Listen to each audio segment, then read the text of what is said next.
somebody, Penelope. And I'm Kevin Johnson, and I'm just giving just one man's opinion. Welcome to Unsolicited Advice. Yeah. Verse is going to be coming from the book of John, chapter 14, verses 13 through 16. All right? And it reads as such, "And I will do whatever you ask in my name, so that the Father may be glorified in the Son. You may ask for anything in my name, and I will do it. If you love me, keep my commandments, and I will ask the Father, and he will give you another advocate to help you and will be with you forever." That's the Holy Spirit. Okay. That's that spirit that come down and I need you to guide you. Yes, be with me. I be asking him, so I be like, "Can you help me out here? Can you help me out?" Well, we need some help, man. Oh man, so what are we gonna talk about? People with mouths, slick tongues, and people like me who need to. We gotta breathe. We gotta inhale instead of like what you said to me. I thought I was going crazy. Because whether you know it or not, I don't care. I'm 42. I'll be 43 in November. Hey. And I'm a healer, and whether you believe it or not, I'm affected by energy. So when I started popping off, because I usually didn't, other people at times, I guess when I was younger, be like, "You're too nice. You only know how to live the right way," or "You're gullible, you're naive." Right. No, it was just that I lived in that moment. I went through that day, and then the next day, I didn't care about what happened to yesterday. Oh.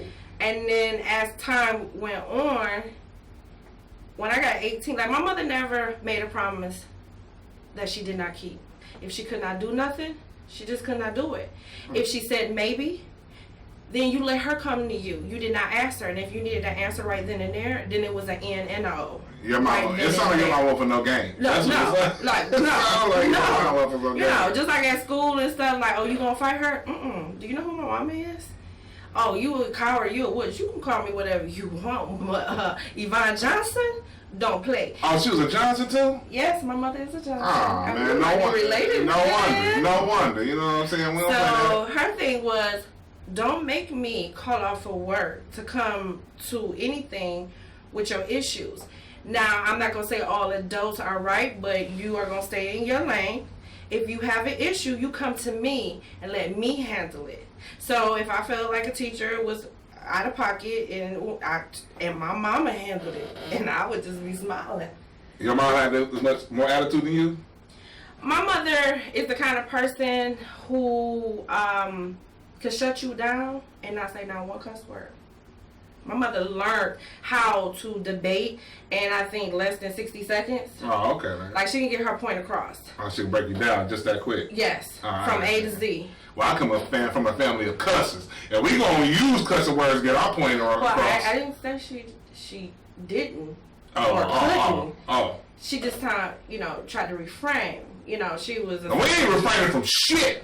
I'm sorry. Yeah, sometimes that can happen. Like, every now and then, like when a kid would get out of pocket, my mom would come in. She was like, "Oh, we can take this outside." I'm like, "Mom, I'm not that." She was like, "You got this. So we're going to take it to the alley." Right. I was like, "Ma." I think somebody was talking to something to me on the phone, and she was like, "Our address is such. Pull up." Ma. Mom's about to make it on the page. So my mama did play. So the thing is, as I got older, when I got 18 and stuff, I was like, that person just stood in my face and lied to me. And I would say something to my mother, and she was like, "Yeah, people do that." Yeah. She used to get mad at me because I was too nice. She was like, "You want to help people? Be a social worker, okay? At least you'll get paid for it." See, your mom wasn't no help, man. She was like, "Why are you playing with such? She did blah, blah, blah to you last time." When "Oh, man, that was yesterday." What? So, yeah. So I don't get a lot of people talking trash to me, man, because one, I'm big, and I'm pretty intimidating. And two, if you know me, then you know I'm a goofball. But, not seeing me or not knowing me, people looking at me, they don't they won't really talk trash to me. Because I'm big as hell. Yeah, and you're a man. But I think you damn right. I think people was taking my kindness for weakness or whatever. And then when I would get, pop off, it's like, man, I'm just playing, calm down, that's and the other, and it's like, no. So then I guess it turned into, oh, she mean, she this or whatever. So no, I would just, but right. Let you step back because people really, feel too comfortable. They feel like they can. That's what I think it is. They say stuff to other people and they get away with that, and then they meet somebody like yourself, or myself. You don't get to talk to me the same way. I don't give a damn how you talk to them. No, here you gonna act right. You gonna act like you got some damn sense. You know what I'm saying? We can have a conversation about anything. I don't have any problem being eloquent in discussing whatever topic it is. But if you come incorrect, that switch flips Eastside Kev all day. Yeah, my walk away game is real good, but I ain't walking away. We gonna handle this right here. Well, my thing. And I'm talking about your mama. I ain't going to jail for nobody. You know what I'm saying? I could catch occasions like anybody. I could be in cell block 6, 5, 7, 8, 9. Too, just like anybody else. But it's like you ain't worth, all that. But sometimes they do mess with you because it is to be like, okay, the common denominator is me. So the only person I can change or reflect on is me. But then, when I talk to other people, they be like, no, sweetie, it's not you. There's just a lot of sick people in the world. A lot of a-holes. But it's like, why hasn't it caught up with them? A-hole. Why hasn't it caught up with them? Just like, you meet people on Facebook and stuff like that. You don't really know them and stuff like that. So those times those people can say something. I just be like, you know what? I'm going to just take it as, I really don't know you. So, boop, delete. Yeah, the common misconception is that people, just because people are bad or not as nice as you are, that they're going to be doing worse in life. No, there's some assholes who are rich. There's some assholes who are successful. There's some jerks who own and run companies. You know what I'm saying? Like, but how do you, just like the other scripture that we had read, mere mortals can do, Yeah. How do you, do your feelings ever get hurt? I mean, yeah, my feelings get hurt. I mean, that's part of the human condition. I mean, things are going to suck. I mean, you just have to find a way to deal with it. And that's how I do it, man. I mean, sometimes through comedy, I deal with my pain. Sometimes you just gotta sit and just take that medicine by yourself. Sit and deal with it alone. Because sometimes we feel like that's all we really got. Nobody's gonna feel it the same way. Nobody's gonna deal with it the same way. Everyone always gives advice like it's so simple. All you gotta do is this.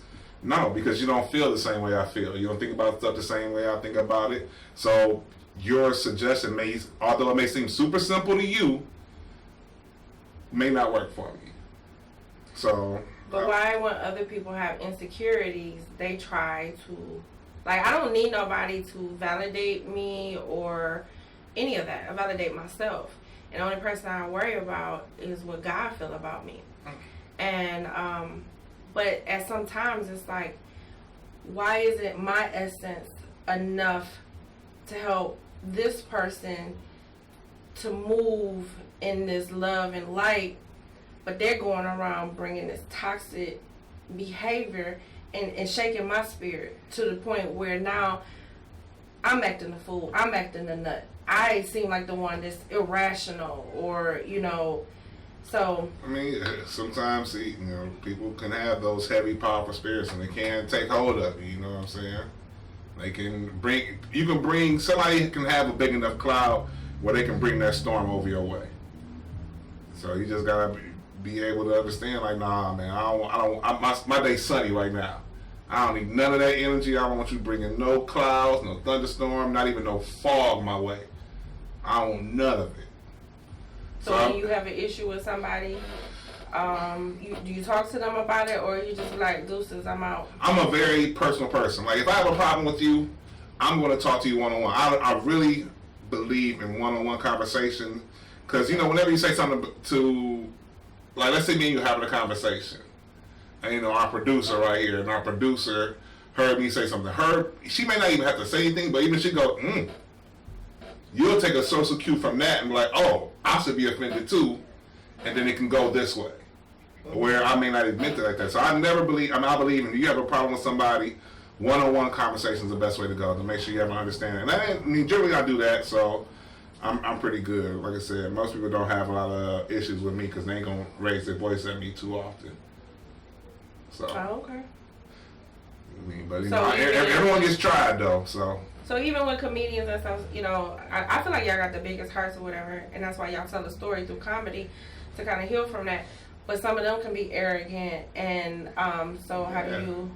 That's people, man. You just gotta. I mean, at the end of the day, as far as like with comedy, when it comes to money, it's so much money out here. I don't care out here, arrogant or what lane you in, bro. You can't affect my money. I'm gonna be able to go out and make money doing what I do. So I mean, I'm not even hearing any talk. I mean, there's a lot of comedians who are like, "Well, I'm funnier than you." So what? Are you working more than I am? Are you getting paid more than I am? Are you doing more than I am? Being funny is relative. It's irrelevant. There's somebody who ain't get who could play better than Michael Jordan who never got a chance to play the NBA. So yeah, because I just thought about that. Like how do you deal with hecklers? Because that's a brave thing to get on stage.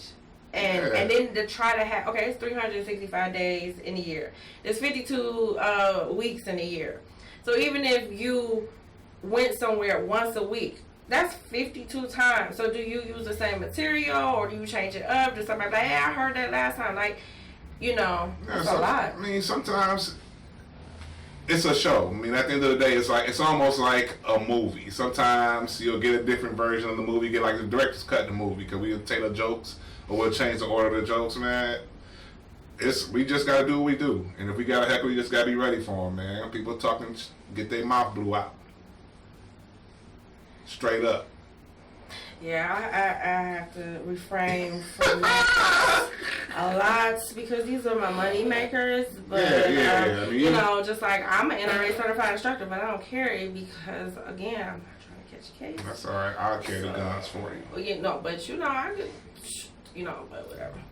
Look here, man. We out of time, man. Thank you all so much for tuning in to Unsolicited Advice. My name is Kevin Johnson. It's just one man's opinion. And I'm nobody who's somebody. Penelopia.